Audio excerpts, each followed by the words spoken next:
gente vai entrar no tema, dois temas importantíssimos. Um é curtinho, tá? Que é sobre perdão, tá? É um tema muito importantíssimo, perdão.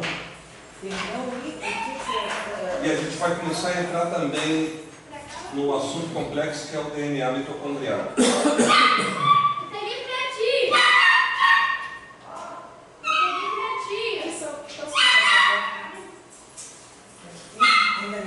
Oi.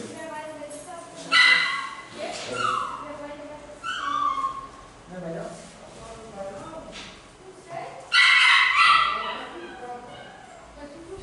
Peraí, fecha a porta que é melhor, deixar a janela aberta, tá ventando legal. Você pode chegar mais alguém? Ei, Jamin! Papai! Ela é boa mesmo, viu? Gostei da camisa. É, uma boa, olha. O que eu vou dizer a vocês, porque o conhecimento do DNA mitocondrial é muito importante para entender, porque ele é a base de muita coisa que os teólogos não entendem. Tá? DNA mitocondrial.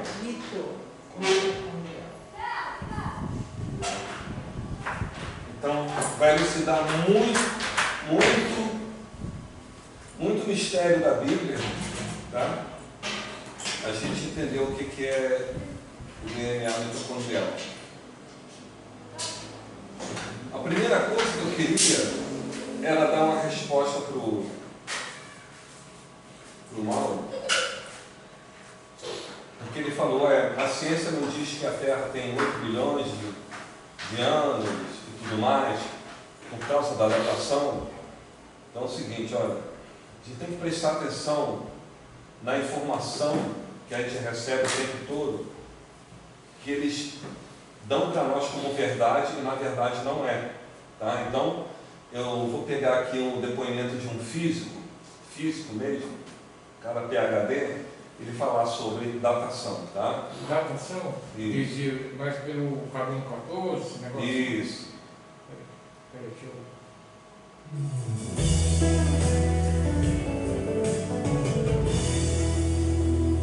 Os biólogos dizem que a Terra tem milhões e milhões e milhares e milhares de anos. E eu vi um teste de datação com carbono 14 e vários outros. O criacionismo de Terra jovem, como o senhor defende, diz que a Terra tem poucos milhares de anos. Né? E esses testes de datação que são usados há tanto tempo, como é que eles são falhos? Se eles são falhos, como é que tanta gente usa tanto tempo e ninguém nunca percebeu que isso é falho? Chega a parecer estranho isso. Como é que o senhor vê essa questão? Primeiro, teste de datação é uma coisa, não é complicada, mas a partir do momento que você entende o mecanismo, não é difícil mais. Os testes principais, como você citou, carbono 14, são esclarecimentos. Carbono 14 é muito bom para idades até 5.000 anos. 5.000 a 20.000, a coisa fica meio questionável e não se usa carbono 14 de 20.000 para cima, geralmente. Tá? Então, quando uma pessoa está falando de milhões de anos, centenas de milhares de anos, provavelmente o teste que foi utilizado deve ter sido um de urânio chumbo, rubi de estrôncio, potássio argônio, hafnium tétimo, um desses outros métodos. Daí você não está datando um fóssil, você está datando a rocha, um pouquinho diferente. Então vamos entender um pouquinho o método de datação, como é que funciona. Imagina que eu tivesse uma garrafinha de água aqui na minha mão. Tá?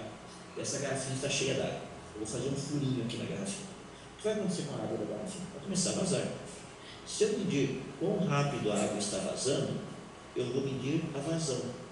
Vamos supor que depois de um certo tempo a água vai baixando, chega uma hora eu fecho o furinho. Agora eu consigo medir quanto de água ainda está lá dentro. Eu vou fazer a pergunta para você o seguinte: há quanto tempo estava vazando essa água? Como é que você me responde essa pergunta? Se você sabe quanto de água ainda tem, e se você souber quanto de água tinha, daí você pega o quanto tinha, o quanto tem, você sabe o quanto desapareceu.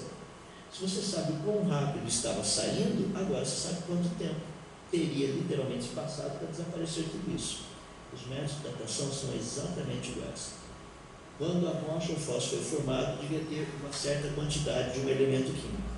À medida que o tempo foi passando, essa quantidade foi diminuindo.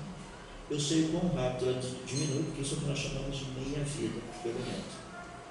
Se eu sei o quão rápido ela diminui, e se eu meço lá no laboratório quanto ainda tem, a única pergunta que eu preciso responder agora é quanto tinha no começo.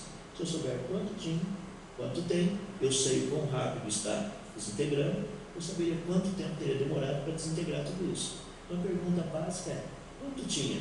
Resposta científica, só Deus sabe.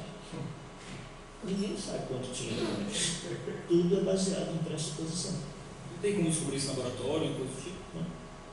Então nós trabalhamos com pressuposições. Acreditamos que quando a rocha foi formada, a quantidade desse elemento presente na rocha era quanto. Daí, dependendo da quantidade, você já viu. Vamos fazer um exemplo prático. Vamos pegar a nossa garrafinha de novo. Vamos pegar uma garrafa, imagina que seja uma garrafa de 1 litro, 1 litro de água. Vamos imaginar que sai mais ou menos 100 ml, tá, por minuto. Então, quantos minutos demoraria para esvaziar tudo? Você tem 1 litro, 100 ml, ia demorar praticamente 10 minutos para o negocinho sair quase tudo lá. Daí eu chego para você e falo assim, rapaz, há quanto tempo demorou para estar vazando essa água? Você dá uma olhadinha lá, tem meio litro de água ainda lá. Você fala, não, vazou só meio litro. Então, para meio litro, você faz suas continhas lá, você descobre quanto tempo teria demorado para meio litro. Você fala, não. Só tinha 600 ml nessa garrafinha quando começou. Eu pensei que tivesse 1 litro. Se tivesse 1 litro, teria quanto? Vazado quanto? Meio litro. Mas se tivesse só 600 ml na garrafinha, só 600 ml, vazou só 100. Então não gastou todo aquele tempo que você estava achando. É justamente esse o problema que a gente tem na teoria, nas problemas de datação. Saber quanto tinha no começo. Existem alguns métodos, não vou entrar nos detalhes, um método que a gente chama de isótomo, que é para procurar saber quanto que tinha do elemento pai, do elemento filho, na rocha, esse negócio, mas todos eles, em última análise, vão mais da intuição do pesquisador, ou mais na mão, são baseados na intuição do pesquisador, praticamente, uma evidência que posso falar. Certeza, aqui, ó. Então esse é o problema maior com os métodos de datação. Se nós conseguirmos achar quanto tinha, quando a rocha ou fósforo foi formada, e quais são as orientações que o senhor daria para os jovens cristãos que são um pouco bateados pelo evolucionismo na sua universidade? Você entendeu agora o método de datação? Intuição. Eu já tenho um cara que você não gosta muito, que eu já venho falando sobre essas coisas aí que o cientista fica falando sobre negócio de milhões, ele falou que não existe, não tem como você ficar datando, isso é coisa, falar sobre essas coisas aí, sobre o negócio de data, essas coisas aí. Não, é muito simples. Vou explicar para vocês biblicamente. Imagina quando Deus criou Adão. Tá? Se Deus te criasse 5 minutos depois que criou Adão, que idade você daria para Adão? Criasse a gente 5 minutos depois que criou Adão? Aí você foi criado 5 minutos depois, aí veio Adão. Aí você dá a idade de Adão. Qual idade você daria para ele? A gente foi criado depois de 5 minutos depois de Adão? É só uma suposição. 5 minutos depois de Adão. Não. Você olha Adão e daria a idade para ele. 5 minutos antes de mim. A idade que eu daria é 5 minutos. Você não entendeu nada. Você acabou de ser criado. Certo. Aí você vê Adão, vê frente a frente.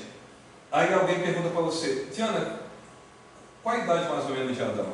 Não sei, ele já estava aqui quando eu cheguei. Não, você é. Claro que Adão foi criado em fase adulta, né? Deus mudou ele. Não foi bebê, gugu, dadá e tal. Tá? Imagina. Então, você foi criado 5 minutos depois dele, aí você olha ele, tem uns 20, 25 anos. Não, ele tem 5 minutos.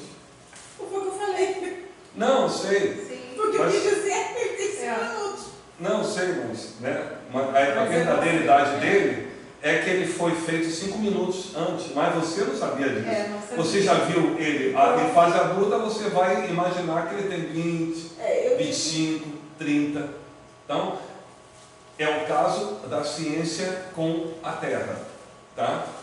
Deus, quando criou a Terra, ele já criou tudo já pronto. As coisas já determinadas. Entendeu? Então, quando ele vai pegar uma pedra, vamos dizer assim, então eles fazem o o esquema da datação, como o físico estava fazendo ali, então ele vai calcular como se faz de conta. Bom, como ele falou, né? Qual o preenchimento da garrafa? Então, eles pegam a fórmula, então eles pegam a base do absoluto. Bom, se o universo tem 13 bilhões de anos, e eu estou fazendo aqui a datação certa aqui, então isso aqui, esse lago aqui foi criado aí há, sei lá, uns 8 milhões de anos atrás, entendeu? Porque ele veio pela datação. Porque ele está usando o absoluto da fórmula de que o universo tem 13 bilhões de anos. Você entendeu? Ele usa isso como base de cálculo. Exatamente. Né? É. Mas não há uma certeza absoluta. É como ele falou. Você sabe quando tinha no começo? Você sabe quando tinha na garrafa, se era 1 litro ou era 600 mililitros? Você não sabe. Eles têm uma estimativa de... Ele vai estimar, então é hipótese. Pode começar a contar de agora, né? Oi? Pode começar a contar de agora. Não, mas...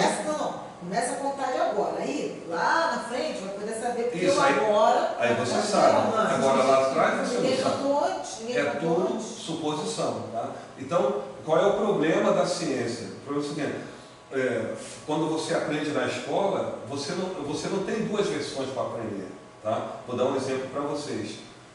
Você vê um castelo de areia, aqueles castelos que o pessoal constrói.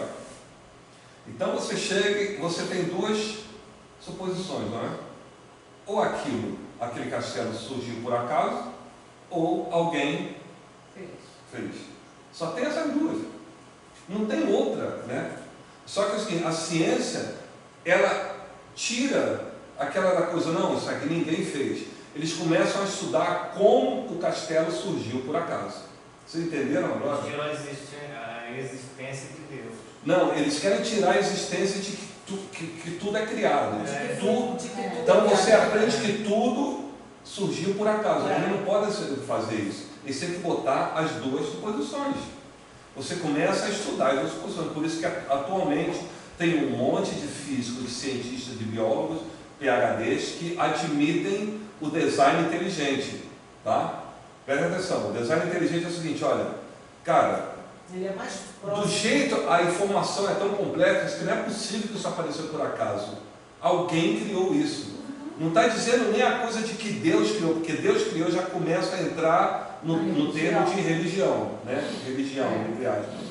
Porque, então, qual Deus que criou? Então, esse não é o tema do negócio. É o seguinte, olha, ou surgiu por acaso, ou alguém criou. Então é o seguinte, vamos pegar as evidências para saber se surgiu por acaso ou se alguém criou. É a mesma coisa que você vai pegar um castelo de areia e falar, cara, essa janelinha aqui, essa minuciosidade aqui, não pode ser que a maré tenha levado a areia aqui, o vento passou por aqui e desenhou a janela, vocês entenderam?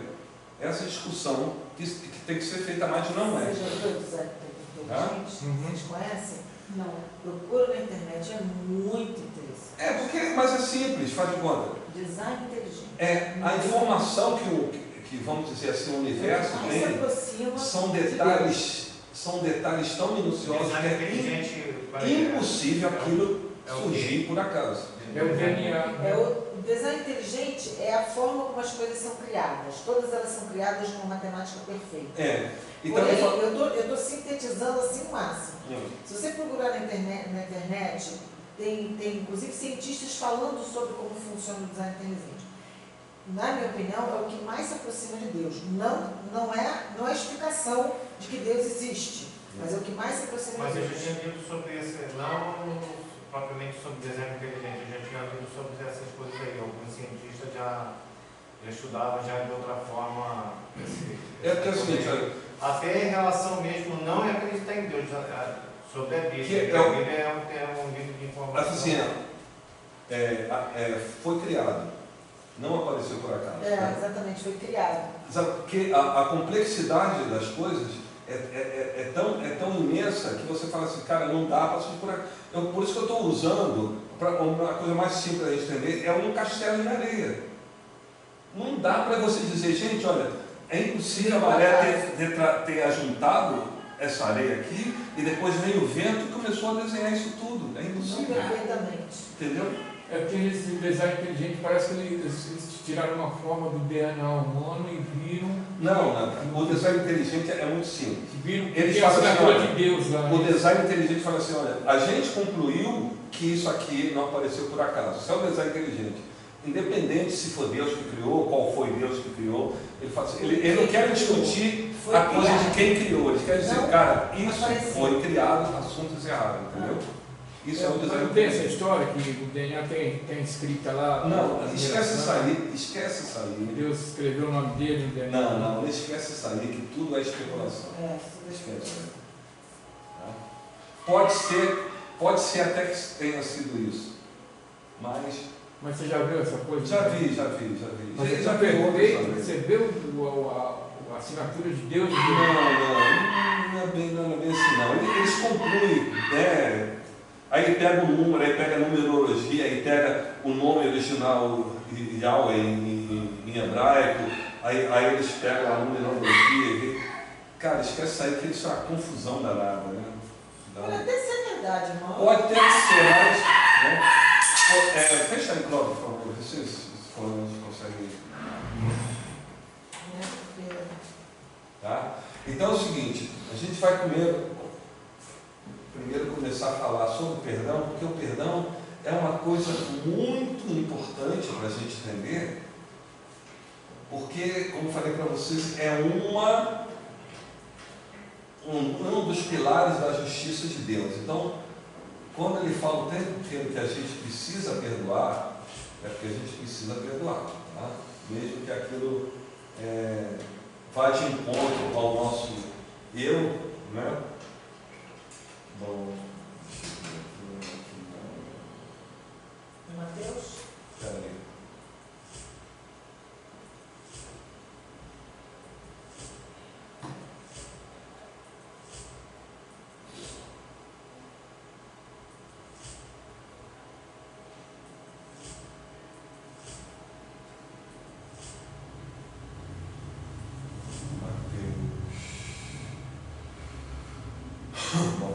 Mateus 6, a partir do 9. Portanto, vós orareis assim: Pai nosso que estás no céu, santificado seja o teu nome, venha o teu reino, seja feita a tua vontade, assim na terra como no céu. O pão nosso de cada dia nos dá hoje, e perdoa-nos as nossas dívidas, assim como nós perdoamos aos nossos devedores. Bom, a gente vai parar aqui por enquanto. A primeira coisa, muita gente entende errado isso aqui e a oração do Pai Nosso vira uma ladainha. Tá? Não é assim que Jesus está ensinando. Ele está dando uma oração modelo. Tá? Como você deve orar para Deus.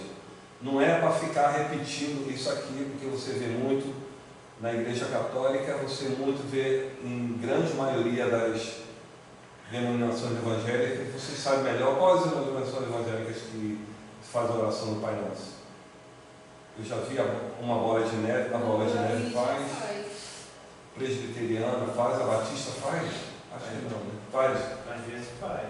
Tá. De vez em quando faz. Acho que com mais frequência é a católica. A católica com certeza. Evangélicas. Tá?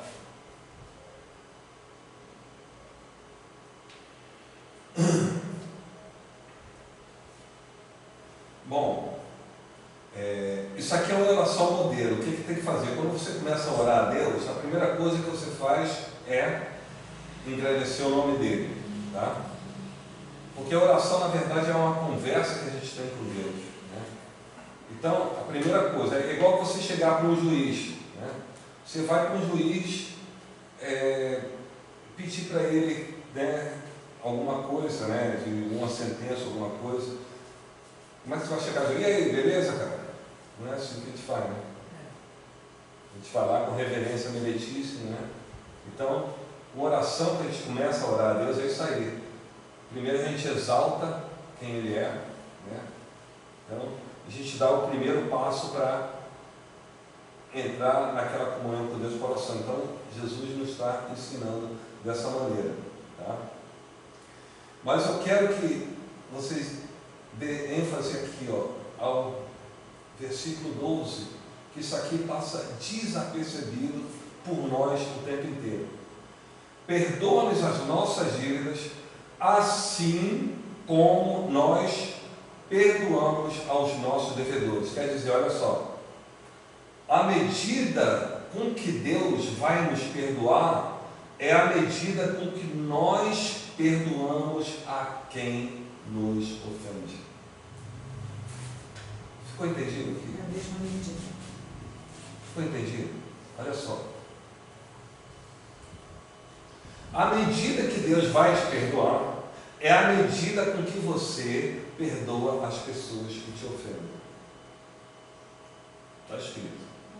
Isso é um modelo que saiu da boca de Jesus. Então, a gente tem que considerar: ah, Senhor, não sei o que, me perdoa, fiz aquilo ali. Deus fala assim: deixa eu ver. Ele vai botar na balança. Deixa eu ver o quanto ele perdoou aqueles que ele fez mal.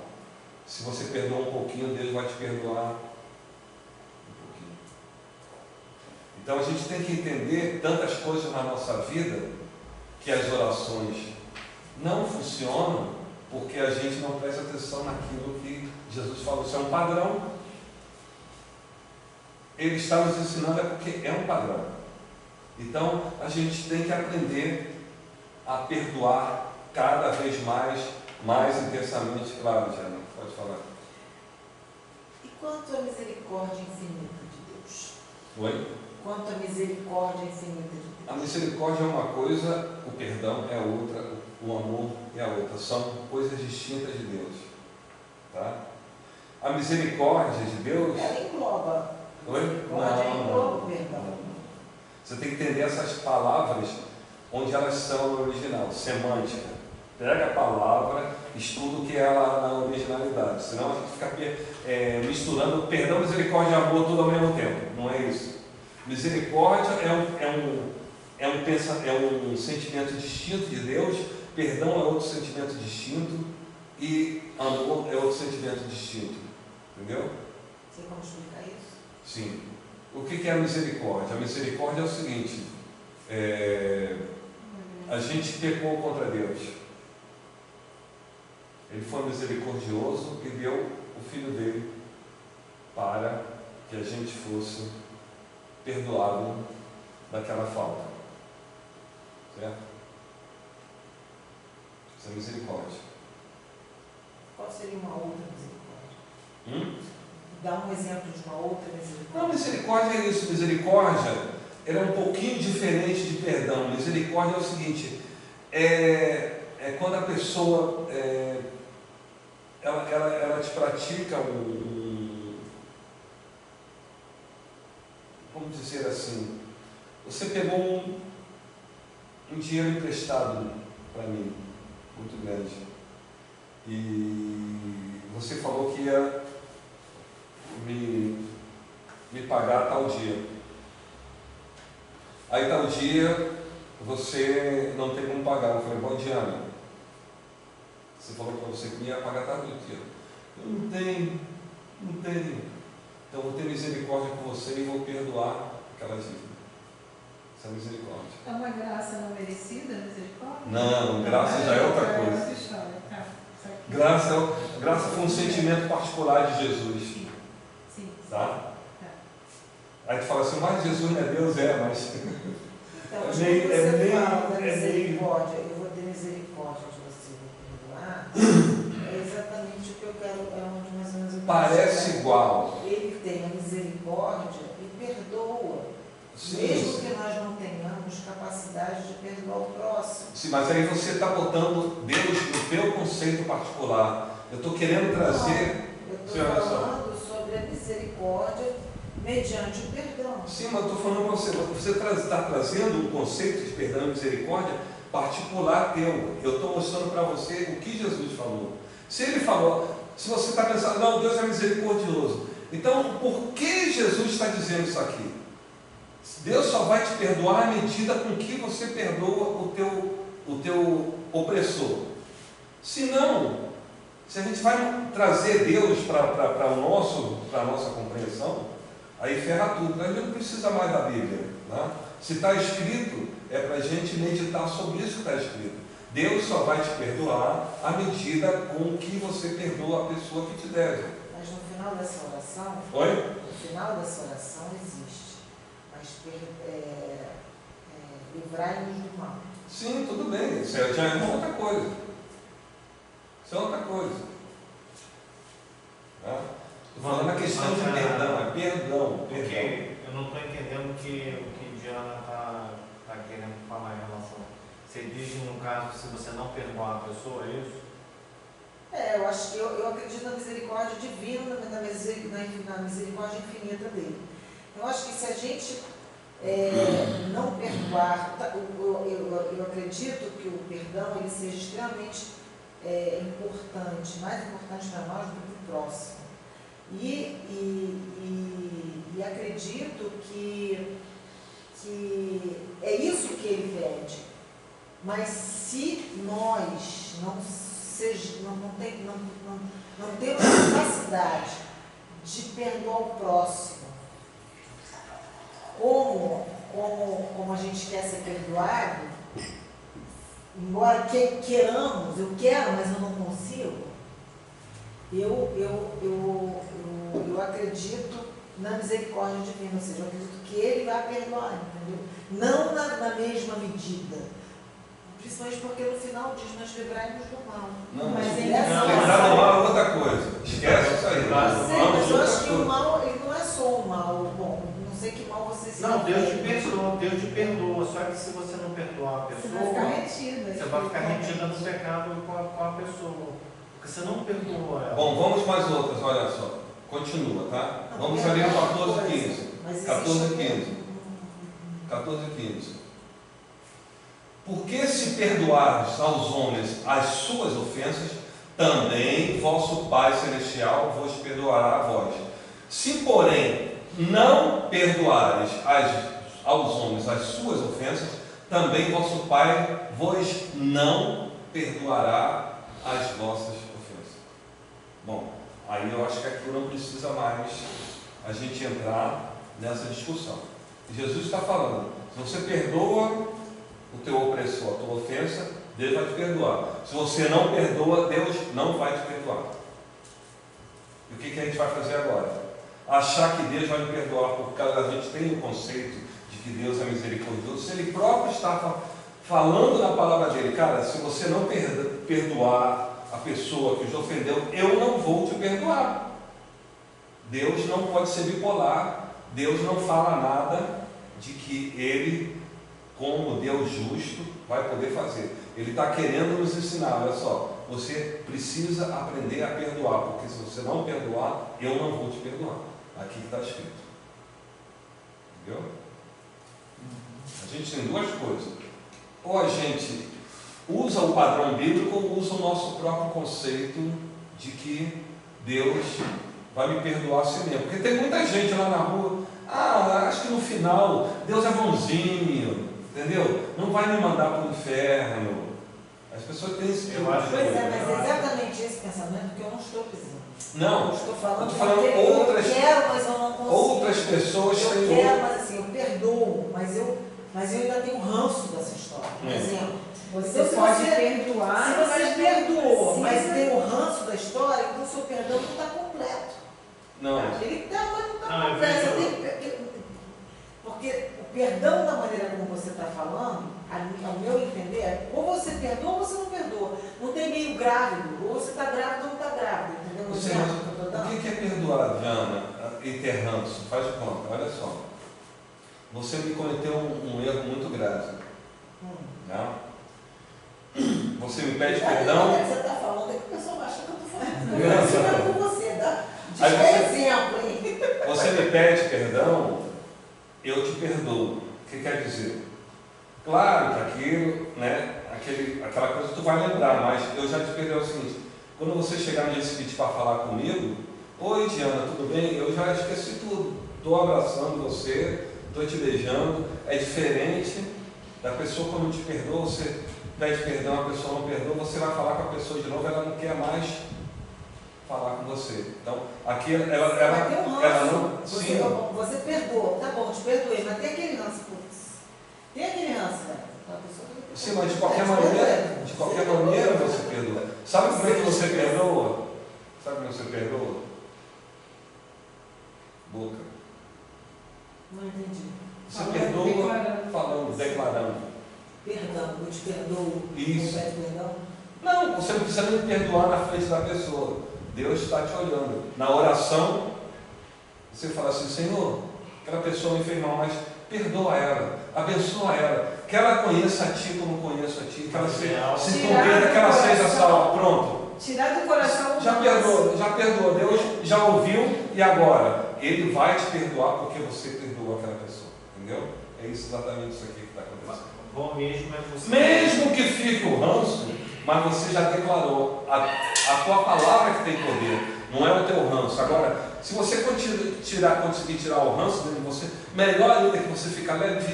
Você trabalhar Se você falar dessa maneira assim, aí transformar o negativo em positivo. Não, mas é isso. Tudo bem. Transformar o negativo em positivo é que eu acho difícil. Você pedir perdão e você perdoar, eu não vejo assim. Olha só, um exemplo. Pedir perdão, eu não vejo dificuldade. Agora, você perdoar, Aconteceu comigo eu te agora. perdoo. Aconteceu Você comigo pode agora. falar da boca pra fora, mas o sentimento.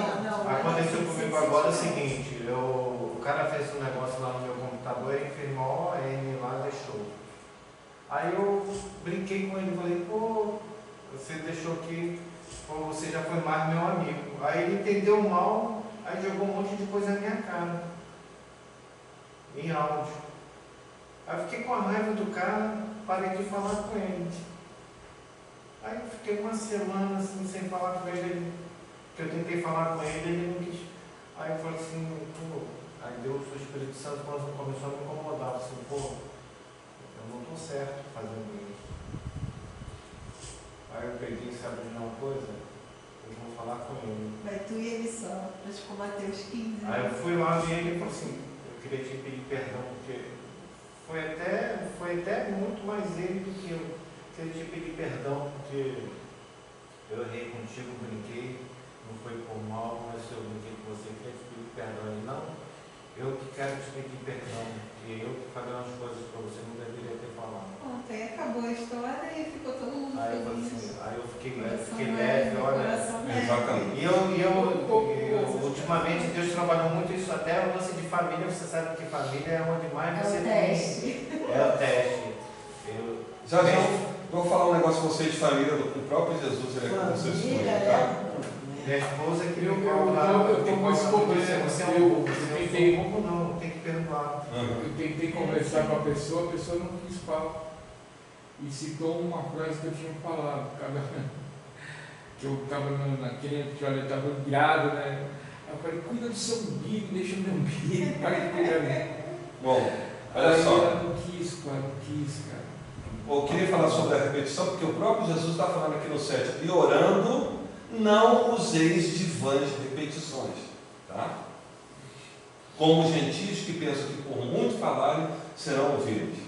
Não fazer semelhantes depois a eles, porque o vosso Pai sabe o que vos é necessário antes de vós perdis, tá? Então aqui é para não usar de vã repetição, então não tem que ficar fazendo ladainha, Pai Nosso que está aí no céu, jogador de futebol faz tudo. Não é isso, né? A oração é a tua intimidade com Deus e você está orando. A oração é isso, é a tua conversa com Deus. Então, a oração é você conversar com o Pai. Conversar com o Pai e com extrema reverência. Então, quando ele chegar a Ele, né? Senhor, maravilhoso Deus, tu és maravilhoso, né? Você pode usar o que for, né? Exalta o nome dele primeiro, aí pronto, você já bateu na porta para entrar, entendeu?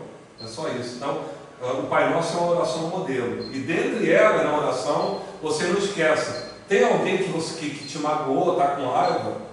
Perdoa. Na oração, perdoa essa pessoa. Abençoa ela, entendeu? Então, esse conceito da oração que a gente tem que fazer com Deus é isso aí que a gente tem que saber. Entendeu? A questão do perdão, eu aprendi muito na caminhada, que com os de casa e os fora de casa, né, com a família e sem ser da família, que é um grande alívio quando você entende o verdadeiro significado do perdão. mesmo que eu esteja errado, como o Cleber citou, ele sabia que o erro, o cara errou com ele, mas ele também errou. Então ele partiu dele, porque ele teve essa visão espiritual da importância do perdão. Então, independente de quem pede perdão primeiro, o grau de quem está menos ou mais errado, se você teve aquele estalo de vou até ele, que eu acho que Mateus 15, né, que fala, vai tu e ele só, vai você e seu irmão que pecou contra ti ou não, ou os dois pecaram, um ou outro, se perdoe, me dá um alívio. Agora, isso não quer dizer, vou citar o seu exemplo, só porque, né, você falou, de repente você foi lá, você se aliviou, pediu perdão, o cara também entendeu, amém. Mas isso não quer dizer também que você tem que ficar continuamente amigo daquele cara. Não, porque não é obrigado. Você não é obrigado a viver. Eu gosto de você pra caramba, mas cada um no seu quadrado de vida que serve. Né? A gente diz o seguinte, olha só, a gente não tem que confundir o perdão, a gente não tem que confundir o perdão de ficar bobo. Exato, isso aí. É isso aí. Às vezes, olha, Jesus era perdoador. Ele chamou os fariseus de raça de víboras, chamou os próprios discípulos de geração incrédula e perversa e chamou o Herodes de raposa. Tá? E ele chegou no templo e pegou um chicote e saiu dando em todo mundo. Então, não vamos pensar, né? Uma coisa é uma coisa e outra coisa. Então, se prega muito nas igrejas, não, se deu uma tapa em você, oferece a outra tapa. Você primeiro se ele dá a tapa, você devolve a tapa e depois perdoa ele. Tá? Não é ser bobo. Não é ser bobo. Estou falando para você exemplo de Jesus, ações de Jesus. Então, vou contar outra coisa aqui. Jesus ficou magoado com a família dele. Vou provar para você. Jesus ficou magoado com a família dele. Desculpa, eu vou voltar um instantinho, mas eu não entendi isso. Da outra etapa, não entendi essa história. As pessoas não entendem aquilo ali, levam aquilo ali literalmente. Né? Ao pé da letra. Ao pé da letra, aí você dá uma tapa na tua cara, ó, Deus mandou oferecer a outra. Fala, tu deu nessa face aqui, então dá nessa outra aqui, porque eu tenho que cumprir a Bíblia. Não é bem isso. Não é bem isso. Mas é para você dar uma tapa na pessoa? Não. Eu estou falando isso aqui entre aspas, porque... É porque você não tem que deixar a pessoa montar em cima de você, porque você é cristão. Ficar bobo só porque você é perdoado. Eu sou cristão, eu tenho que oferecer a outra face, porque está escrito na Bíblia. Você é cristão, mas não é bobo. Você tem que cumprir a verdade. Às vezes a verdade não é você aturar a pessoa porque a pessoa é isso e aquilo. Você tem que chegar e falar a verdade para a pessoa. É isso e acabou. E preservar você preservar o teu, né? Integridade. É a tua integridade. Senão a pessoa vai saber que você é crente, ela vai, né? Trepar em cima de você, né? Não, pode ir que ela é crente, ela não vai revidar não, não sei o quê. Não, toma cuidado. Não é bem assim, não. Cuidado com isso. Não é bem assim que a banda toca. Né? Bom, vocês lembram quando Jesus estava no monte pregando e alguém avisou para ele: sua mãe e seus irmãos estão aí fora querendo conversar com você. O que Jesus falou? Quem são minha mãe e meus irmãos? Esses que me ouvem e obedecem a minha palavra são minha mãe e meus irmãos. Sabe por que Jesus falou isso? As pessoas entendem isso muito errado porque não estudam. Porque Jesus foi expulso de casa. Aonde falou isso, que Jesus foi expulso de casa? Mas não está isso é conjectura teológica. Você estuda a cultura do povo judeu e vê por que Jesus falou isso. Porque tem duas coisas que oferecem uma base para essa conjectura. Uma é essa. Né? Não tem motivo nenhum de Jesus falar isso na frente de todo mundo, é porque ele estava bastante magoado. Porque ele estava recém-expulso de casa. Tá? Então, estudiosos dizem porque a família de Jesus era uma família pobre e ele aprendeu o ofício de marcenaria, que o pai dele, José, era carpinteiro, e quando ele foi batizado e começou o ministério, ele parou de trabalhar. Aí a família falou: você parou de sustentar a família, então você sai de casa. Isso é uma teoria, uma conjectura. Não, isso é conjectura. Mas outra base da conjectura, outra base. Quando um rapaz quis seguir Jesus, o que ele falou? A raposa tem seus covis, os pássaros têm seus ninhos. O filho do homem não tem aonde reclinar a cabeça. Jesus estava mentindo? Você não tinha casa? Ele tinha casa? Não, ele não tinha casa? Sim, teria que ter, porque Jesus nunca saiu das cercanias, nunca saiu dali. É porque ele estava realmente sem casa. Mas isso aí não pode ser uma questão de eu estou trabalhando? Não, Jesus não pode, não sai bobo. Trabalhando no... Não. Jesus falaria isso. Jesus falaria isso. Ele fala que não tem onde reclinar a cabeça, porque ele não tem. Ele não tem casa. Ele era meio peregrino, ele viajava muito a pé, andava para cima e para baixo. Ele andava nas cercanias. Você pode dizer, você está lá em Cabo Frio, alguém falou, pô, Mauro, eu quero te seguir. Cara, eu não tenho onde morar. Se morar em algum lugar, como é que você vai mentir para a pessoa? Mas como que ele ia ter casa se ele era andarilho? Ele pregava andando, como é que ele ia ter... Não, você não entendeu, olha só, Jesus não pode mentir. Mas isso não é mentir.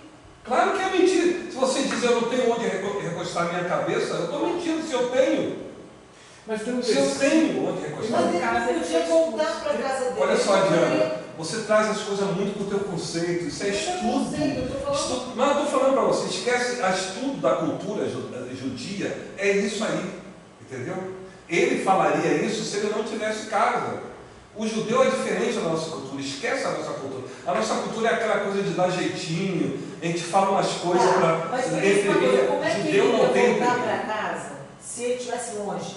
E tendo que mas pegar em lugares longe? Jesus nunca mais voltou para casa. Nunca mais voltou. Mas tem um versículo... Como que ele ia voltar para casa? Tem um versículo... Se ele está andando em vários outros lugares e não tem mas como era voltar tudo para perto. É como se fosse aqui Arraial, Cabo Frio, São Pedro, Iguaba, Araruama, rodando. Diana, olha só, duas conjecturas. Ó. Como eu falei para você, quando vem para o estudo, abre a cabeça, porque a gente já tem nosso conceito pré-determinado, nossa cultura, esquece isso. Eu estou ensinando para vocês a cultura judaica. Eu fui formado especialista nisso. Então, a cultura judaica não tem essa coisa de meio termo. Principalmente Jesus não iria mentir. Primeira coisa, ele estar magoado com a família tem algum motivo. Por que Jesus falaria isso? Um tapa na cara, os familiares estão ali querendo ver ele, dar um tapa na cara dos caras. Quem é minha irmã? Quem é a minha mãe? Entendeu? É isso que eu estou falando para você. Os estudiosos pegam a cultura judaica, então eles fazem essa conjectura. Por que Jesus falou isso? E naquele mesmo tempo, não era um espaço de tempo muito longo, o cara foi lá procurar ele e falou, cara, eu não tenho onde recortar minha cabeça, então para que tu vai me seguir? Mas não tem um versículo que ele diz que ele saiu da casa e foi à praia, e essa casa era de quem? Não era dele, era de alguém, algum discípulo? Ele andava na casa de Pedro, ele andava na casa de Maria, as irmãs de Lázaro. Porque eu já vi a afirmação que eles falam que Jesus era rico, ele sempre andava com as melhores roupas, e que ele tinha essa casa na praia, que a casa dava acesso à praia. Olha só, outra coisa. Esquece essas coisas de disseram.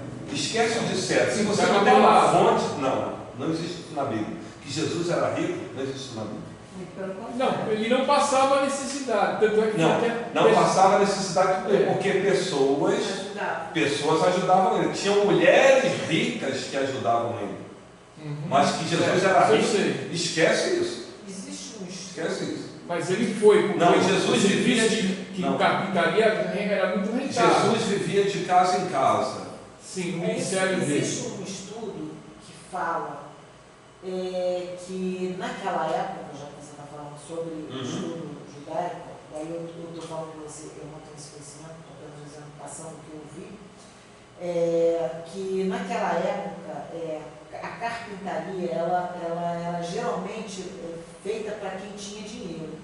Então você fazia um móvel para uma pessoa que tinha dinheiro, então ela te vendia financeiramente um bom dinheiro. Então, por esta razão, a família de Jesus não era pobre. Por esta razão, a família de Jesus era uma família cujo qual eles tinham dinheiro, não eram ricos, mas eles tinham condições como uma classe média hoje em dia, e não Não pobres. existe respaldo bíblico nisso, porque Tá, assim... mas aí eu pergunto para você, historicamente, a carpintaria naquela época era ou não porque as pessoas... Isso foi uma coisa, porque o que acontece é uma coisa que foi estudada. Quem era carpinteiro fazia móveis para quem tinha dinheiro.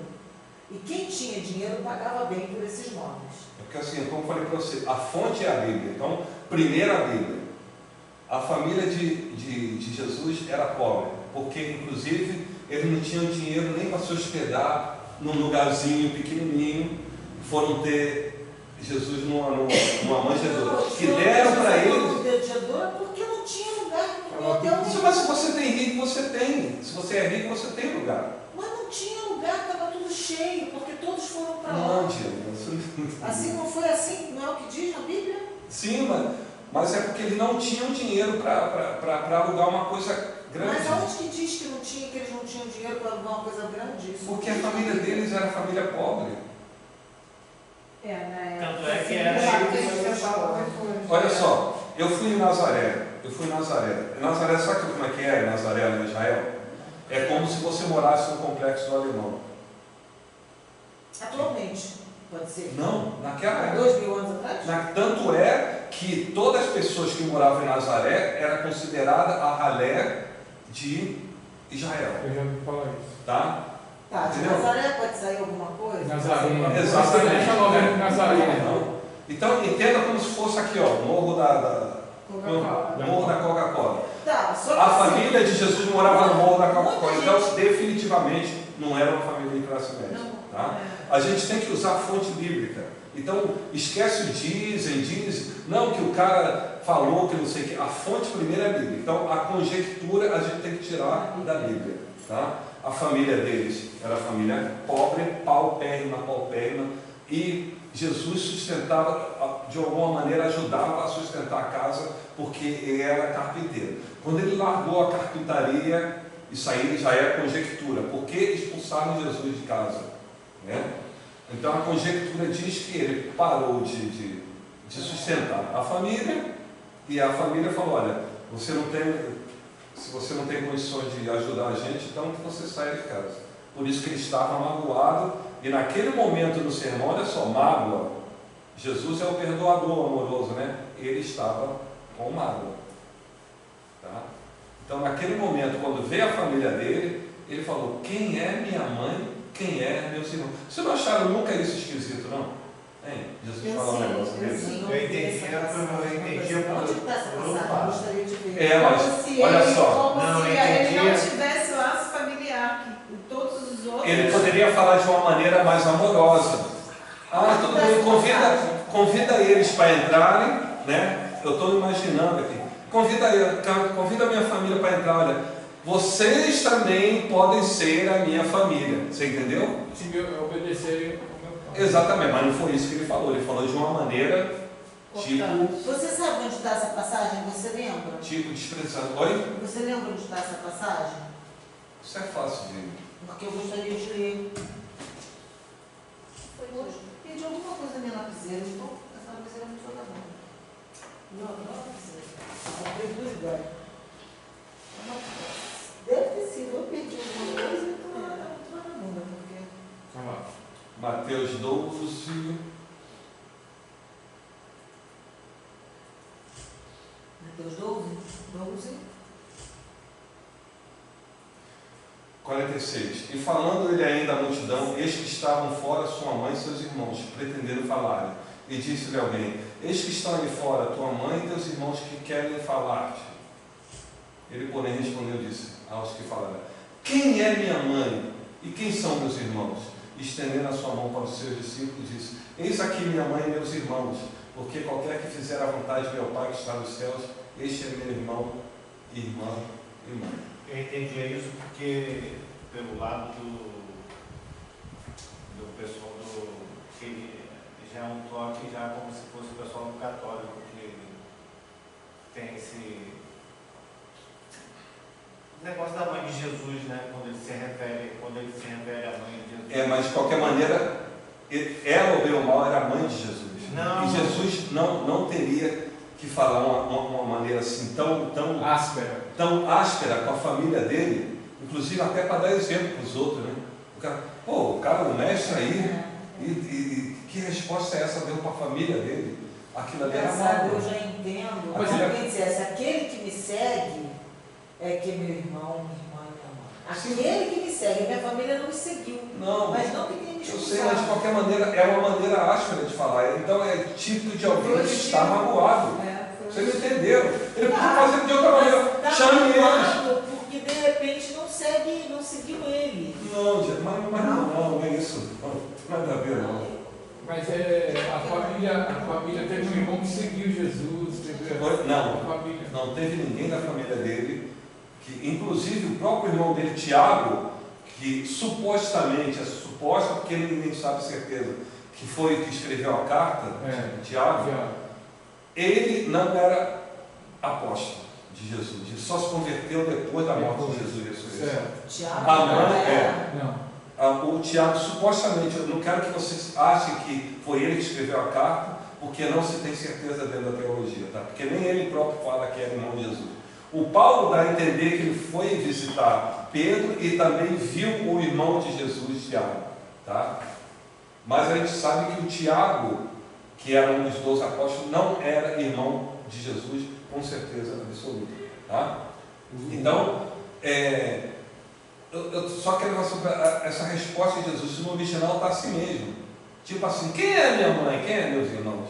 Ele não poderia dar uma resposta tão áspera dessa, na frente de todo mundo, meio que humilhando a mãe e os irmãos, entendeu? Para dando a entender alguma coisa. Jesus não fala isso. Aquilo ali é mágoa. Tem outra passagem também que fala, vamos internar esse cara é louco, está falando, não está em São Juízo. A própria família falou isso. Tem várias coisas, né? Isso, mas a família só foi mesmo se converter, a família de Jesus só foi mesmo se converter depois da ressurreição dele. Agora, outro detalhe que o Clóvis prestou atenção é o seguinte: Jesus jamais chamou Maria de mãe. Jamais.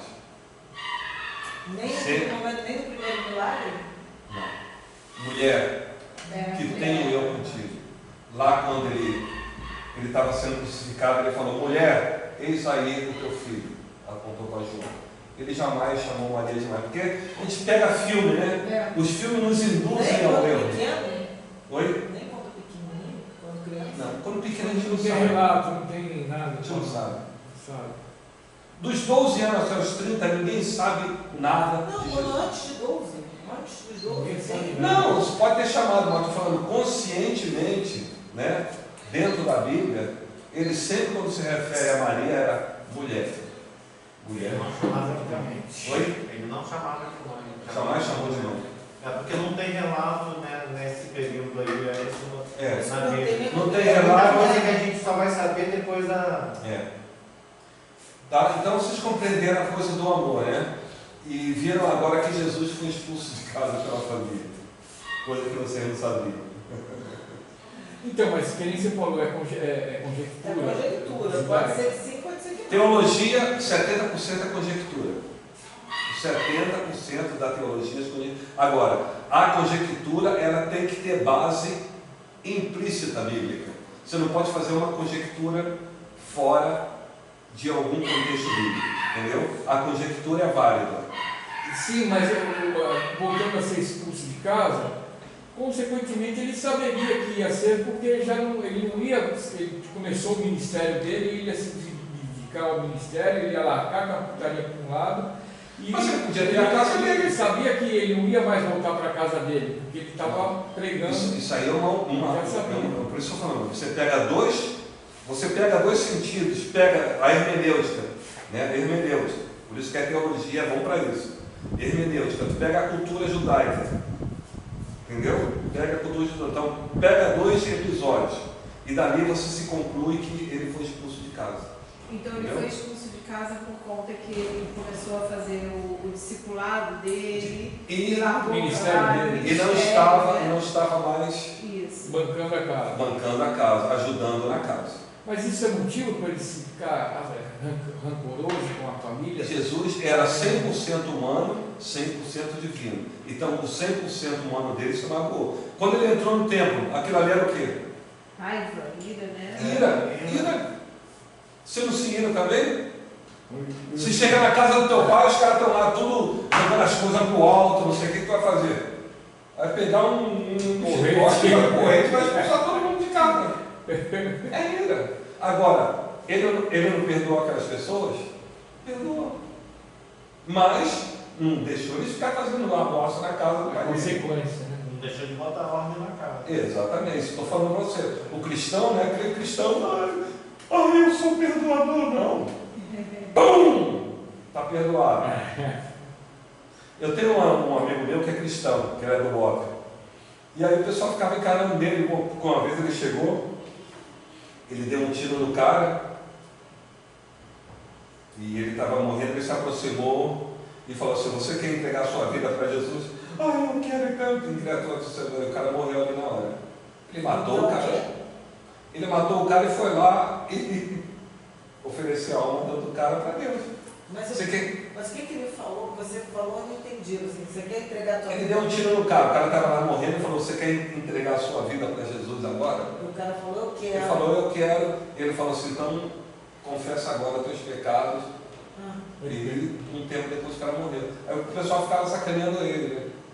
Então, chama o pastor, mandamos o cara lá, vamos chamar o pastor, o cara está agonizando, ficava sacaneando ele. Mas, olha, ele estava cumprindo o trabalho dele de agente da justiça, né?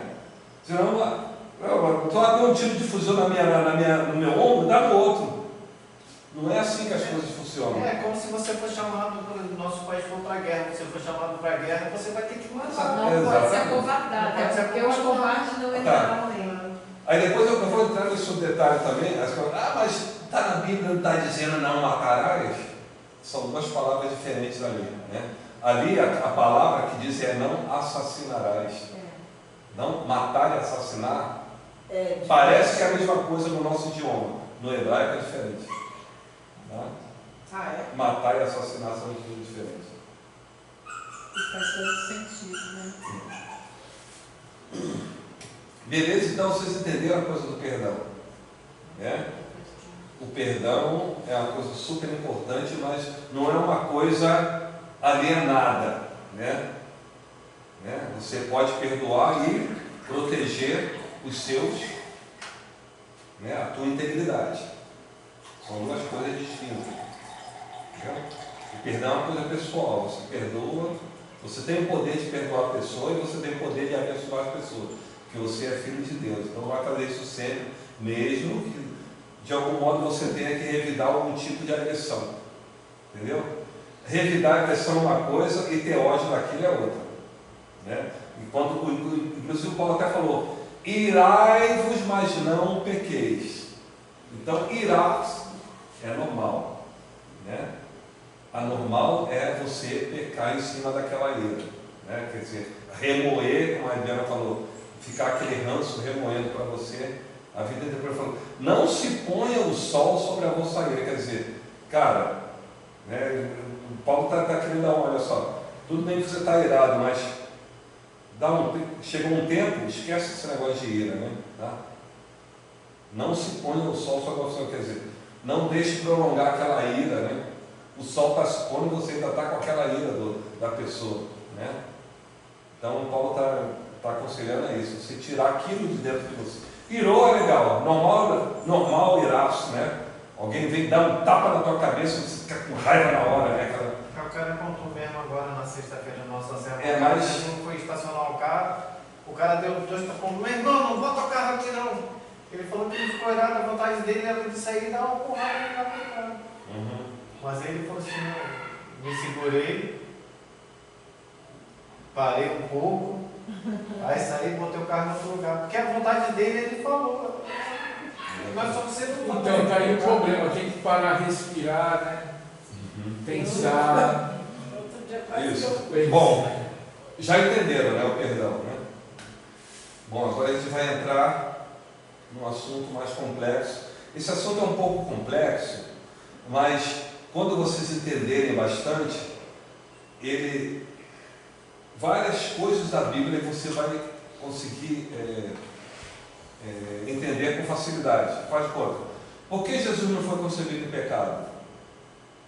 Por que aqueles 144 mil em Apocalipse, eles são puros?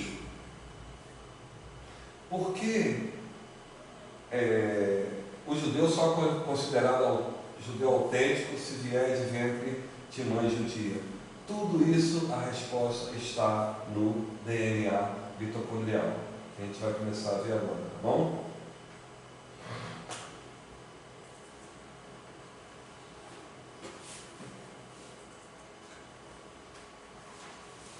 Primeiro vamos entender o que é o DNA mitocondrial, né?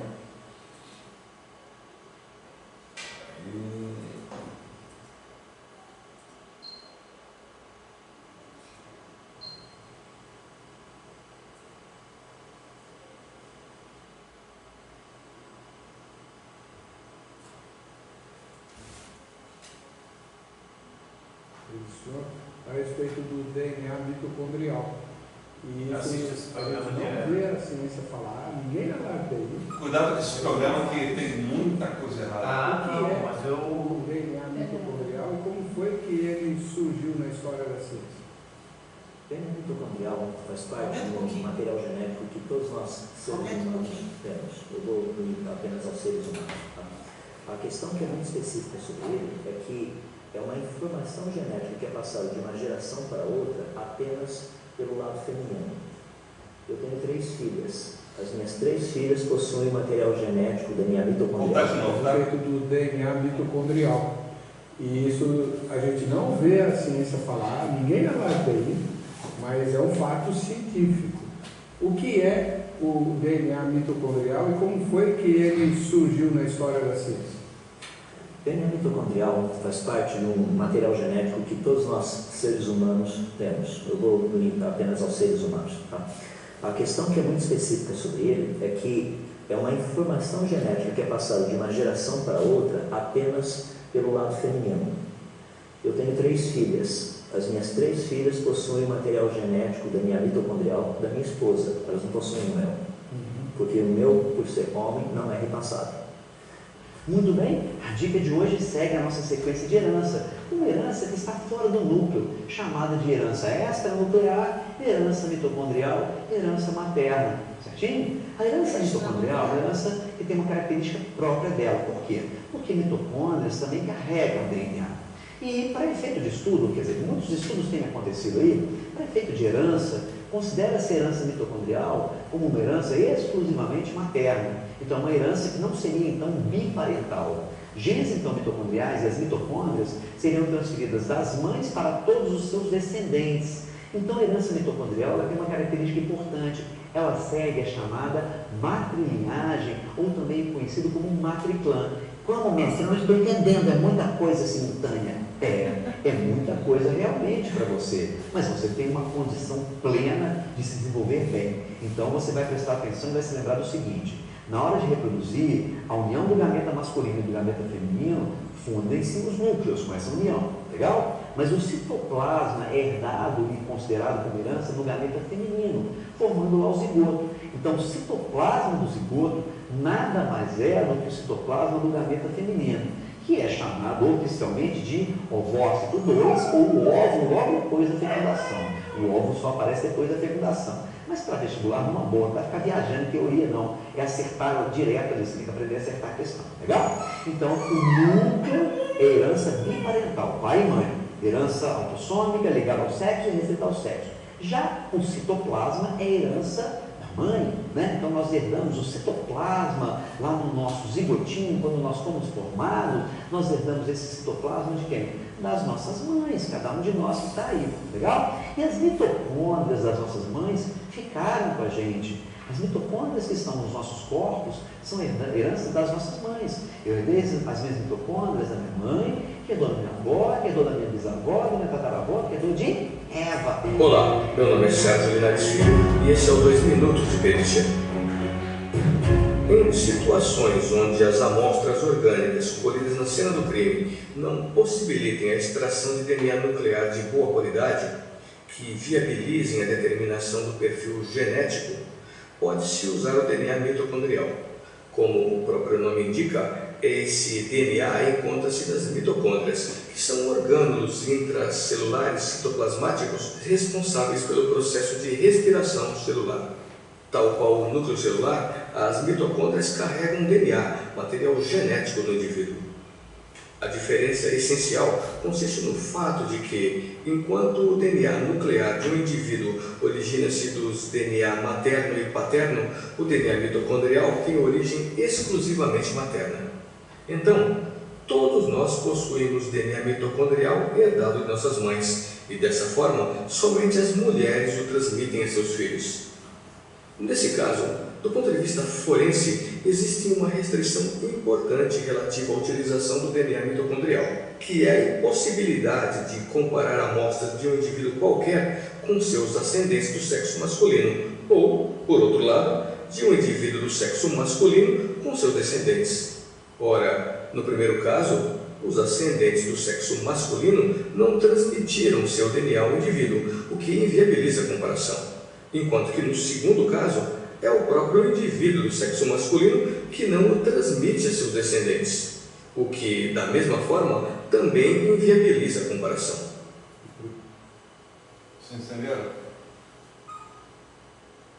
Entenderam bem? A raiz está em nós, mulheres. Entenderam bem o DNA mitocondrial? Eu quero que você fique bem entendido, porque isso é a base para um monte de estudo que a gente vai fazer. Vocês nunca ouviram isso em igreja nenhuma, nunca ouviram pessoas falarem isso, tá? Mas vocês vão entender com facilidade quando começar a entender o que é o DNA mitocondrial. Então vocês viram que é uma herança passada somente pela mulher. Tá? Já começaram a entender agora por que Jesus nasceu sem pecado? Entenderam ainda não? Espírito. Entenderam ainda não, né? Peraí, calma, Daniela, estou com som. Bom, deixa eu botar outra coisa aqui também, vocês vão entender melhor. Porque não teve nada do homem, só teve isso, da mulher. Bom, só para a gente entender, olha só. Foi essa mulher, Rebecca Elkann, em 1987, que descobriu que todos os seres humanos vieram de uma única mesma mulher quando ela estudou o DNA mitocondrial de vários povos ao redor da Terra. Tá? Então, o DNA mitocondrial ele só teve mesmo a sua conclusão científica aqui nos anos 80. Vou chegar em casa e vou pro computador. Tá, isso. Tá? Isso é uma evidência biológica. Então é o seguinte, olha só. A ciência estabelecida, ela sempre tem harmonia com a Bíblia. A ciência especulativa, não. Então o que é ciência estabelecida? Foi tudo experimentado e tudo mais, faz conta. A lei da biogênese é uma ciência estabelecida, não é? Só vida pode gerar vida. Se conclui com a Bíblia, né? Deus, que é um ser vivo, gerou vida. Tá? Então, toda a ciência estabelecida ela não tem conflito com a Bíblia. Tá? Tu pega a lei da termodinâmica, é uma lei totalmente diferente do Big Bang. Porque a lei da termodinâmica, se você aquece o material, ele vai para o caos, né? Não vai para a ordem, né? Não é verdade? Você incendeu uma coisa, você esquenta uma coisa, a água, né? A água está naquele descanso dela, natural. Vocês começam a esquentar ela, vai, né? Isso é a lei da termodinâmica. É assim que os motores funcionam e tudo mais. Então, como é que uma coisa que explode vai automaticamente se harmonizar? Não faz sentido nenhum. Tá? Então, ciência especulativa vai ao contrário do que é bíblico. Tá? Então, isso aqui é uma ciência estabelecida, tanto é que é lei forense. Eles usam DNA mitocondrial na lei forense. Igual impressão digital, impressão de íris, impressão de voz, tudo isso é ciência estabelecida. A Bíblia fala que nós somos individuais, né? São pessoas individuais, não fomos feitos em série. Então, tudo que a ciência estabelecida conclui, tudo tem respaldo bíblico. E o DNA mitocondrial é uma delas. Tá? Então, ela foi descoberta mais ou menos aqui na década de 80. Olha só que coisa, né, cara? E a Bíblia já falava isso há muito tempo, né? Então, vamos entender aqui melhor, que eu fiz isso para você entender melhor a coisa da mulher judia. Olha só, o pai é judeu, tá? Então está de preto aqui. Ele não é afetado, mas a mãe é afetada, tá? O que você chamou de afetado? É porque o DNA mitocondrial não é puro, não vem da linhagem. Eu vou explicar isso daqui a pouco na Bíblia, tá? E vamos entender assim: a mãe afetada é que ela não é pura, não é judia. Então, independente do que seja o DNA mitocondrial das crianças, todas vão ser afetadas. Tá? O pai não é judeu. O pai não é judeu. A mãe é judia. As crianças não nascem afetadas porque elas herdaram o DNA. Estou falando só o DNA mitocondrial, não estou falando do DNA nuclear não, tá? Porque aí é o DNA nuclear. Então, elas já são contaminadas pelo DNA nuclear, mas o DNA mitocondrial das meninas prevalece puro de geração em geração. Os meninos também. Vocês não entenderam nada do DNA mitocondrial. Só as mulheres têm a pureza. Só as mulheres têm a pureza. Só as mulheres têm o DNA mitocondrial puro. Puro. Só as mulheres. Incontaminado. O homem, mesmo ele sendo judeu, mesmo que ele venha, né? De uma mulher pura. Oi? Mesmo que ele venha de uma mulher pura. Venha de uma mulher pura, ele vem, o DNA dele vem contaminado porque ele herda o DNA nuclear do homem também, do pai dele. Mas as meninas também herdam o DNA nuclear. Mas por ser do pai não. Desculpa. Herda o DNA nuclear, mas quando ela vai passar para a geração, o DNA mitocondrial dela é puro. Então ela vai passar o DNA mitocondrial puro. Entendeu? Só as mulheres. Ai, meu Deus.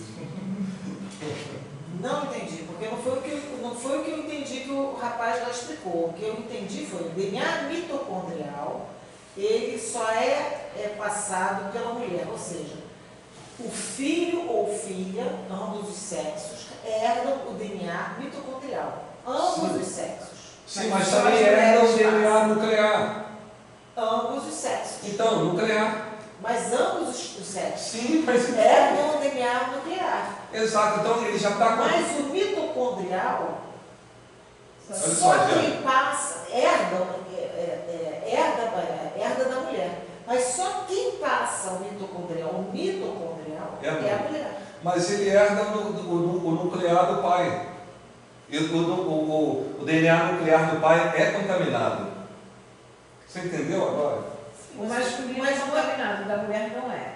Só quem passa é a mulher. Só a mulher não tem mitocondrial. Não, o homem tem o mitocondrial, só que é contaminado. Só que ele não é.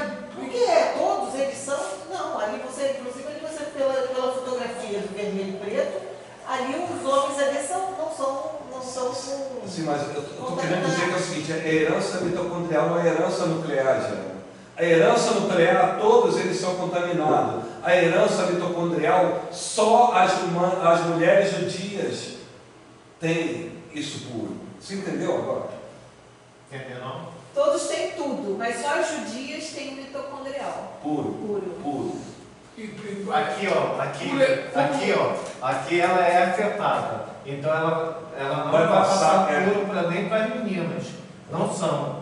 Aqui ela não é, o pai é. Então aqui as meninas têm o DNA mitocondrial. Puro. E os meninos também? Não, porque não, mas olha só, independente do menino ter o DNA mitocondrial puro, se ele casar com uma judia, é independente se ele for judeu ou não.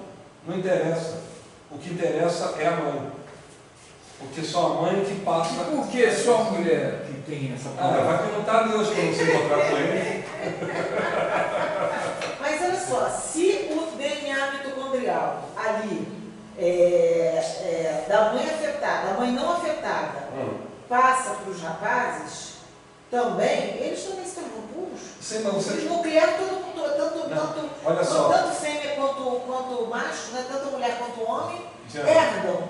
Mas o mitocondrial só se herda da mulher. Sim, mas de qualquer então, maneira... ele não pode ser puro, pela fotografia, pelo que você mostrou ali, o vermelho é impuro e pretinho é puro. Então, tem que separar o pretinho. Separa as duas heranças. Separa. DNA nuclear.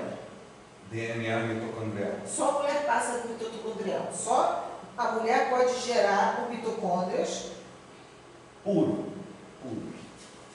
Puro ou não puro, né? Puro ou não puro. Mas só a mulher passa o DNA mitocondrial. Independentemente se é puro ou não puro. Tá? Estou querendo dizer o seguinte. Eu quero que vocês entendam isso, porque a gente vai começar uns estudos desde lá de Gênesis 6. Pois é, mas então, o que acontece? Pura ou não pura, quem herda, quem recebe, não. Quem passa é a mulher. Puro ou não puro, quem passa é a mulher. Aí a mulher pura foi lá e passou. Passou para a mulher e passou para o filho. Para o homem também. Então o homem também herdou o DNA mitocondrial puro da mulher. Agora, quem herdou? A mulher, a menina que herdou o DNA mitocondrial da mãe, que ela é pura, ela vai passar puro também. Então deixa eu falar um negócio para você. Está vendo isso aqui puro? Não. Ele é puro, não é? Não é? Tá. Vamos lá. Mitocôndria, não é nuclear. Sim, mitocôndria. Aí ele casou com uma mulher que era não judia. Aí já não vale mais. Aí já não. Mas é isso que eu estou tentando que você entenda. Não, isso eu já entendi. Ah, então.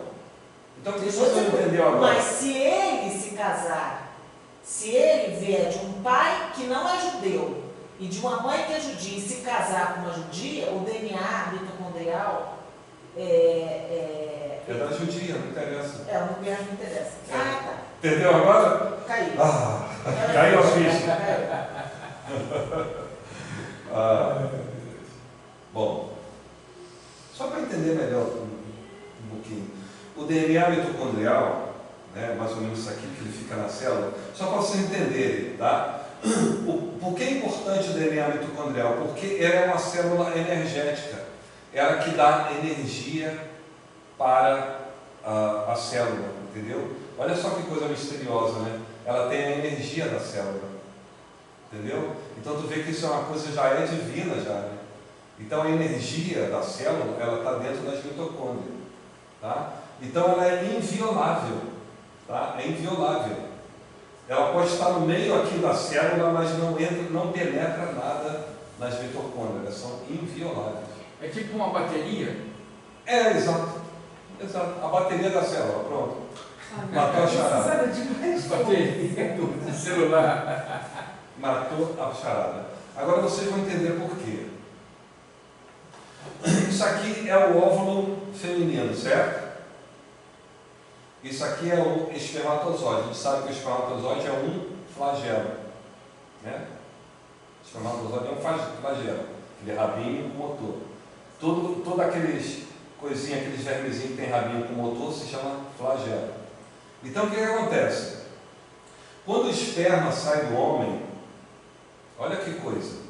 Quando o esperma sai do homem, assim que ele penetra no óvulo feminino, as mitocôndrias do homem, o DNA mitocondrial do homem, ele vai todo para o rabinho, porque as mitocôndrias são as células, são as baterias. Então elas vão para o rabinho, é o motor, vai empurrar. Quando entra a cabeça do espermatozoide lá dentro do óvulo, o que acontece?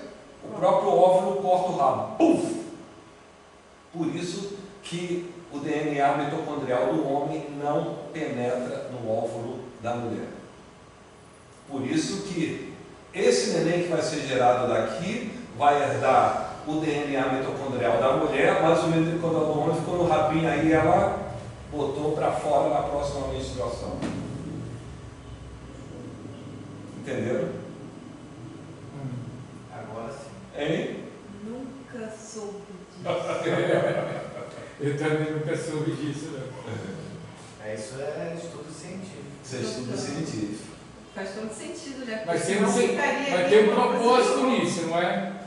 Claro que tem propósito. Eu quero que vocês entendam isso aqui bastante, que quando eu começar a dar os estudos que envolvem DNA mitocondrial, vocês vão entender. Faz de conta, já vou dizer para você aqui. Você pergunta para qualquer pastor, para qualquer teólogo, façam um teste vocês mesmos agora.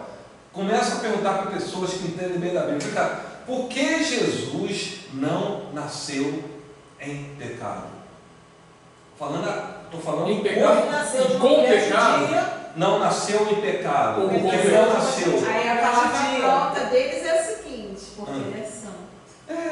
Mas por quê? Aí entra a Diana. Mas por que Diana? Tem que me explicar por quê. Porque é o seguinte, Jesus ele tinha que ser um cordeiro sem mácula. Era o corpo dele que tinha que ser sem ser mácula. Então o que aconteceu aqui? A Maria era uma mulher judia, ela tinha o DNA mitocondrial puro. Não entrou o DNA, porque aqui na cabeça do espermatozoide não está o DNA mitocondrial, mas está o DNA nuclear. Entenderam? Então. E o nuclear é de Deus. Oi? O nuclear é de Deus. Não. O DNA nuclear do homem. Mas eu pergunto uma coisa, tá certo. Tá isso aí, tudo bem. Agora vamos fazer uma perguntinha. Como que se houve essa herança se não houve entrada efetiva nenhuma, né? De fato, ela foi concebida pelo Espírito. Aí você vai perguntar uma coisa para mim que eu não vou saber te responder. É o mistério de Deus. Você não vou saber te responder. Tá, Houve espermatozoide na fecundação de Cristo? Da mulher, porque... Não, eu só quero que vocês entendam cientificamente, presta atenção. Olha só, mesmo que esse filho vai ser gerado, vamos dizer assim, esquece o homem, tá? Se nascer homem. A mulher, ela vai herdar o DNA mitocondrial puro, que o mitocondrial masculino não entrou na mulher, então ela não está contaminada. Mesmo assim, ela herda o DNA nuclear do homem. Então, ela não serve, vamos dizer assim, não serviria para sacrifício, tá? Porque o cordeiro tinha que ser sem mácula. Então, ela tem mácula porque ela tem o DNA nuclear do pai. Vocês entenderam agora? Sim. Então, por que Jesus nasceu sem mácula? Porque ele não herdou o DNA nuclear de José. Ele nasceu, o corpo dele totalmente sem mácula, porque ele nasceu do DNA mitocondrial de Maria, uma mulher judia, que veio o DNA mitocondrial dela puro desde lá de Eva. Vocês entenderam? Sim. Essa então, é a resposta. ela não teve, por acaso, ela não teve, tem a ver com ela não ter sido um corpo, não teve sexo. não ter sofrido a corrupção. Que corrupção? A corrupção do homem. Porque nós já... Você não entendeu, olha só, Maria, o corpo de Maria é corrompida. Você não entendeu ainda, não entrou na tua cabeça. O corpo dela, de Maria, é corrompida, tá? O DNA mitocondrial dela é puro, o corpo dela é corrompido, mas tem uma coisa dentro dela, puro, que é o DNA mitocondrial, que não é diferente da Ana Paula, tua, que vocês não são judias. Vocês têm o DNA mitocondrial corrompido, entendeu? Porque não somos judias. Vocês não são judias. Mas ela não era judia? Ela era. Por isso que o DNA mitocondrial dela era puro, e quando ela gerou Jesus não herdou o DNA nuclear de José, por isso que o corpo de Jesus era santo e puro e imaculado. Corpo físico. Você entendeu agora? Entendi, mas a minha pergunta tem a ver com a questão seguinte. Você falou que o corpo dela é corrompido.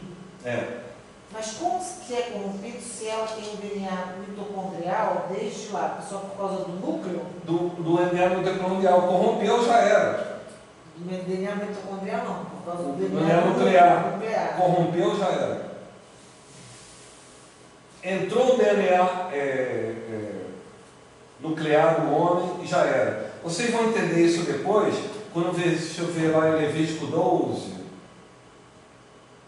Deixa eu ver se é Levítico 12.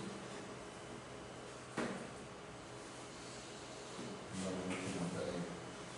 Se não for aqui, eu vou trazer o... Mitocôndrios mutantes. Bom, eu vou pegar vou abrir aqui Levítico 12. Para você que você não tem um monte de resposta bíblica por causa do DNA mitocondrial, que você não vou ouvir isso de pastor, de teólogo nenhum, porque eles não vão saber explicar para você. Deixa eu ver aqui.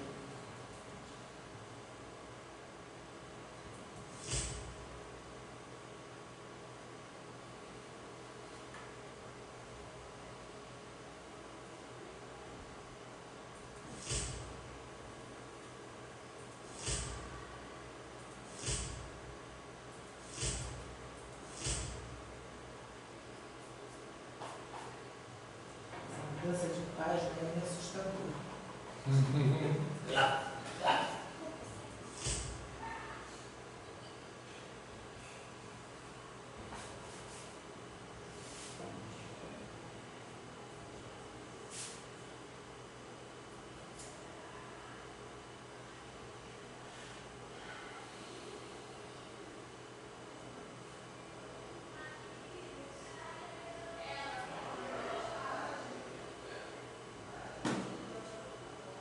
Gente, não está aqui.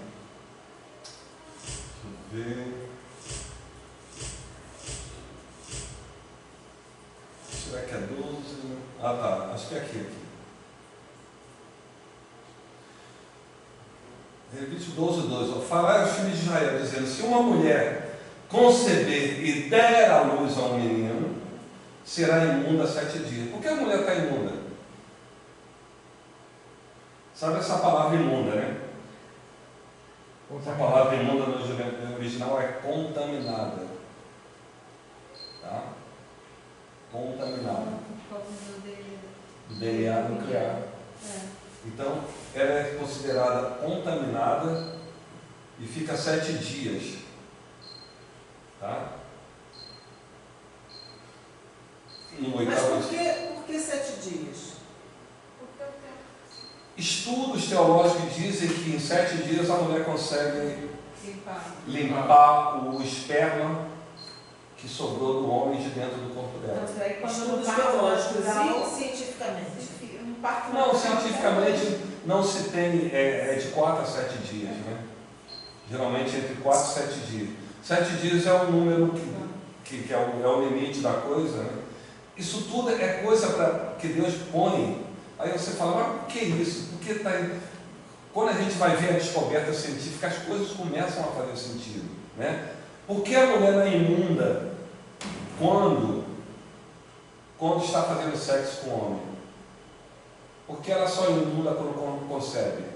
Porque teve a união dentro do óvulo dela do DNA nuclear do homem. Vocês entenderam? Foi contaminado. Agora, é muito interessante esse estudo, porque me vinha de uma forma totalmente diferente essa palavra imunda. Imunda é contaminado, tá? Original. Tá? E aí muda todo o contexto. Semântica, etimologia da palavra. Né? As pessoas, os pastores deviam estudar pelo menos semântica, né? Para entender a etimologia da palavra. Esse mundo me parecia assim, quando a mulher fazia sexo com o homem, que ela era uma promíscua, uma qualquer, porque se deu ao sexo, no pecado. Porque tudo o culpado é o sexo. Né? As pessoas não entendem tudo, o sexo é o culpado. Exatamente. Voltar a foto do óvulo e do esperma, né? Como voltar? Registrar aqui, por favor. Não, aqui não Esqueci. Será que está por aqui? Não, aí. Vocês não sabiam disso não, né? Não. Pois é. Vocês vão descobrir muitos segredos ainda.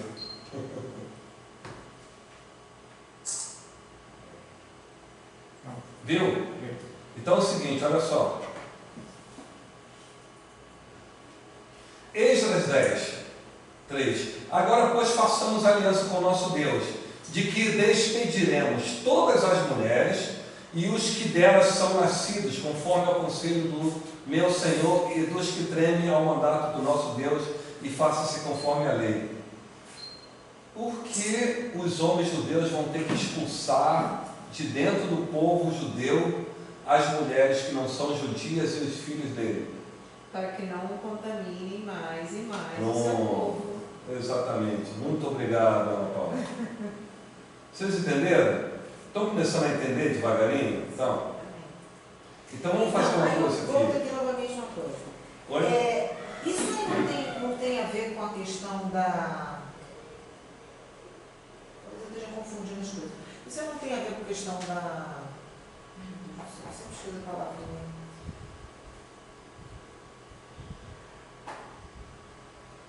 Lá da corrupção, isso aí não tem a ver com a questão da corrupção do homem?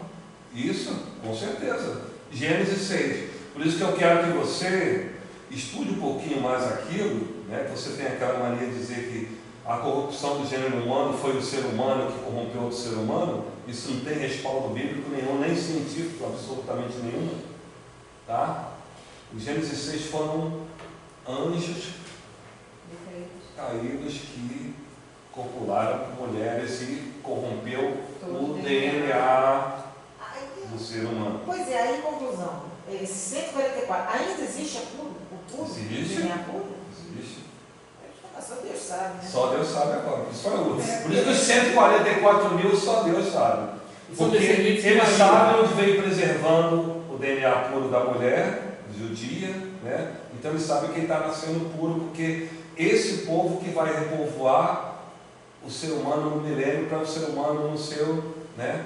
Porque a gente aqui é a capinha do Batman, do que se tornou o ser humano, né? Entendeu? A gente a nossa genética está toda escangalhada. Nós não somos mais a imagem e semelhança de Deus como foi feita a fisicamente mulher. Não. Não somos. Fisicamente não. Fisicamente. Tanto a gente foi adaptado, a gente agora passou a fazer cocô e xixi. Será que antes não fazia? Não. Não tínhamos umbigo. O homem Nós não não tínhamos fazia. umbigo. Nós não tínhamos umbigo, né? Oi? Não tínhamos umbigo. No umbigo não tinha nada, o homem era perfeito, não precisava. Por que a gente faz xixi e cocô? Para tirar a toxina do nosso corpo. Né? Tirar a toxina do nosso corpo. Bom, isso é uma coisa. Né? Mas quem que não fazia xixi? Qual na época da humanidade não teve eliminar essas toxinas? Adão e Eva? Depois da Depois que eles começaram a comer, corrompeu, olha só, Deus foi adaptando o nosso corpo físico para essas anomalias.